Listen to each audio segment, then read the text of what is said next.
ஜனாதிபதி அனுரகுமார திசாநாயக்கவின் பணிப்புரைக்கு அமைய போதைப்பொருள் ஒழிப்பிற்காக முன்னெடுக்கப்படும் முழு நாடுமே ஒன்றாக என்னும் தேசிய திட்டத்தின் கீழ் மேற்கொள்ளப்பட்ட விசேட சோதனைகளில் 906 சந்தேக நபர்கள் கைது செய்யப்பட்டுள்ளனர்.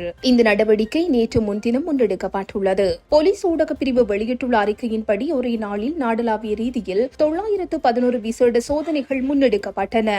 இதன்போது போதைப்பொருள் கடத்தல் மற்றும் விற்பனையுடன் தொடர்புடைய 906 பேர் கைது செய்யப்பட்டுள்ளனர்.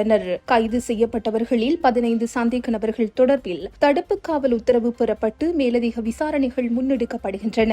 அத்துடன் சட்டவிரோத சொத்துக்கள் தொடர்பான விசாரணைகளின் அடிப்படையில் 12 பேர் கைது செய்யப்பட்டுள்ளனர். சந்தேக நபர்களிடமிருந்து 409 gram heroin, 726 gram ice, 993 gram கஞ்சா, 2689 கஞ்சா செடிகள், 92 மில்லிகிராம் குஷ்ரக போதைப் பொருள், 112 கிராம் ஹைஷ் ரக போதைப் பொருள், 23,093 போதை மாத்திரைகள், 5 கிலோ 478 கிராம் மதன மோதகம் மற்றும் 409 கிராம் மாவா போதைப் பொருள் என்பன கைப்பற்றப்பட்டுள்ளது என்று போலீஸ் ஊடக பிரிவு குறிப்பிட்டுள்ளது.